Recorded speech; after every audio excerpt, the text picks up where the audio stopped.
زندگی میں اکثر ایسے موڑ آتے ہیں نا، جب مستقبل بالکل دھندلا نظر آتا ہے اور دل میں ایک عجیب سی بے چینی ہوتی ہے۔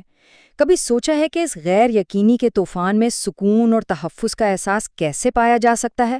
چلیں آج اسی سوال کا جواب ڈھونڈتے ہیں اور ایک ایسے زبردست اصول کو سمجھتے ہیں جو ہر مشکل میں ہمارا سہارا بن سکتا ہے۔ یہی تو وہ سوال ہے جو اکثر راتوں کو سونے نہیں دیتا، خاص طور پر جب لگے کہ حالات ہمارے کنٹرول سے باہر ہو رہے ہیں۔ لیکن کیا اس کا جواب کہیں باہر ہے؟ نہیں، اس کا جواب ہمارے اندر ہی، ہمارے ایمان کی گہرائیوں میں چھپا ہوا ہے۔ قرآن کی یہ آیت یہ تو سوچ کا پورا زاویہ ہی بدل دیتی ہے۔ یہ ہمیں بتا رہی ہے کہ ہماری سمجھ، ہماری نظر بہت محدود ہے۔ ہو سکتا ہے جس چیز کو ہم آج اپنے لیے مصیبت سمجھ رہے ہوں، اسی کے پیچھے کوئی بہت بڑی بھلائی چھپی ہو۔ یہ آیت ہمیں یقین دلاتی ہے کہ پردے کے پیچھے ایک عظیم حکمت ہمیشہ کام کر رہی ہے، بھلے ہی ہم اسے فوری طور پر نہ سمجھ پائیں۔ تو ٹھیک ہے، مسئلہ سمجھ آ گیا، لیکن اس بے یقینی سے نمٹا کیسے جائے؟ اس کا جواب ایک بہت ہی طاقتور روحانی اصول میں ہے جسے توکل کہتے ہیں۔ لیکن سنیے، یہ صرف ایک لفظ نہیں ہے، یہ دل کا ایک عمل ہے۔ آئیے دیکھتے ہیں کیسے۔ توکل کا مطلب صرف یہ کہہ دینا نہیں ہے کہ بھائی سب ٹھیک ہو جائے گا، نہیں، یہ اس سے کہیں گہرا ہے۔ اس کا مطلب ہے اپنے دل کا اللہ پر مکمل، سچا بھروسہ۔ یہ ایسا ہے کہ جیسے ہم اپنی ساری امیدیں، سارے ڈر اور سارے معاملات اس ہستی کے حوالے کر دیں جو سب سے بہترین منصوبہ ساز ہے۔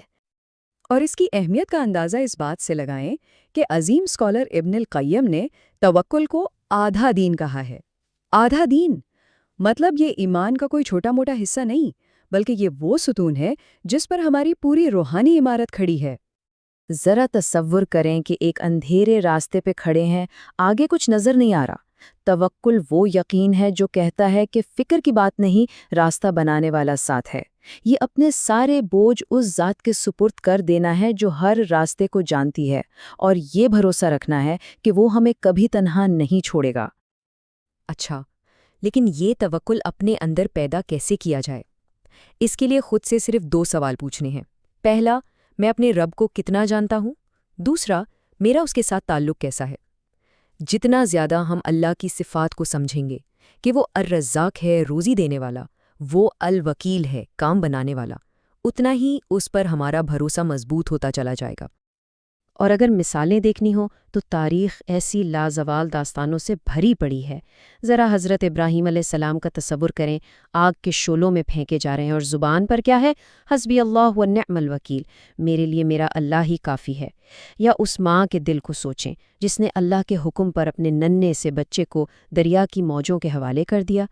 یہی توکل کی انتہا ہے۔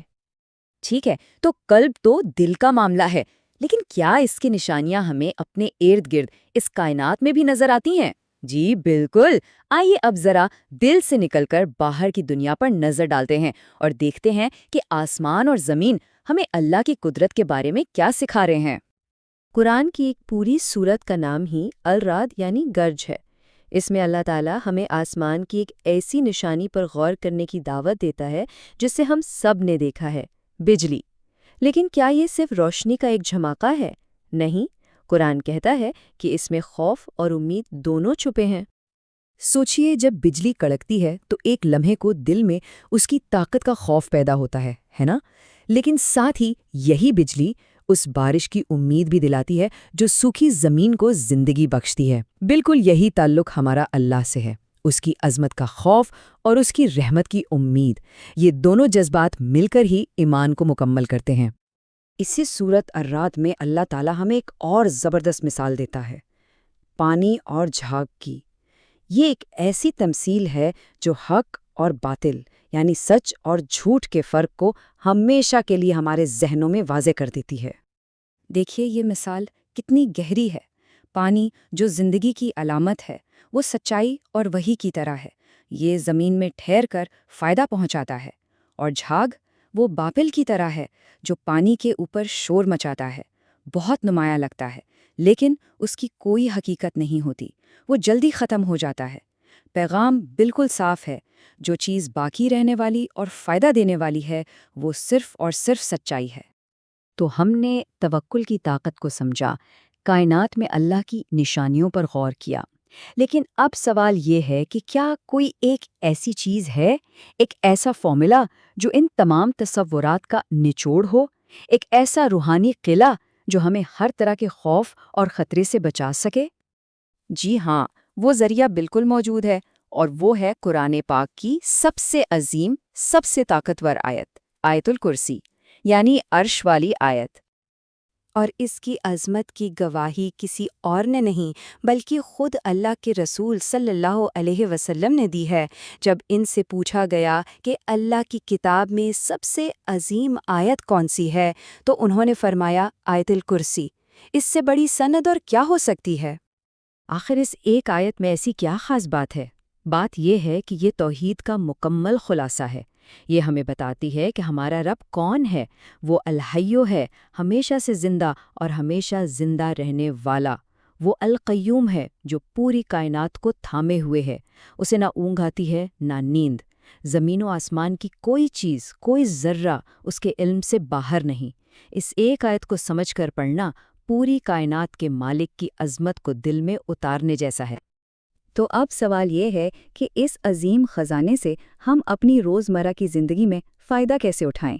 چلیں اسے اپنی حفاظت کی ڈھال بنانے کے کچھ عملی طریقے سیکھتے ہیں۔ اس کی طاقت کا سب سے بڑا ثبوت تو وہ مشہور واقعہ ہے جب حضرت ابو ہریرہ نے مال غنیمت کی چوری کرتے ہوئے ایک شخص کو پکڑا جو اصل میں شیطان تھا۔ اس نے اپنی جان چھڑانے کے لیے خود یہ راز بتایا کہ جو شخص رات کو سونے سے پہلے آیت الکرسی پڑھ لے، صبح تک اللہ کی طرف سے ایک فرشتہ اس کی حفاظت کرتا ہے اور کوئی شیطان اس کے قریب بھی نہیں پھٹک سکتا۔ سوچئے، جب دشمن خود اپنے خلاف سب سے مؤثر ہتھیار بتا دے تو اس کی طاقت میں بھلا کیا شک رہ جاتا ہے؟ اور ہمارے پیارے نبی صلی اللہ علیہ وسلم نے ہمیں وہ بہترین اوقات بھی بتا دیے ہیں جب اس کو پڑھنا چاہیے۔ ہر فرض نماز کے بعد، صبح اور شام کے اذکار میں، اور خاص طور پر رات کو بستر پر لیٹ کر۔ یہ ایک ایسا معمول ہے جو ہماری دنیا اور آخرت دونوں کی حفاظت کی ضمانت بن سکتا ہے۔ اور آخر میں امید دلانے والی یہ خوبصورت حدیث، اللہ کے رسول صلی اللہ علیہ وسلم نے فرمایا کہ جو شخص ہر فرض نماز کے بعد آیت الکرسی پڑھنے کو اپنا معمول بنا لے، اس کی اور جنت کے بیچ صرف موت کا فاصلہ باقی رہ جاتا ہے۔ تو کیوں نہ آج سے ہی اس عظیم عمل کو اپنی زندگی کا لازمی حصہ بنا لیا جائے، کیونکہ حقیقی سکون اور کامیابی اللہ پر توکل کرنے اور اس کے کلام سے جڑنے ہی میں ہے۔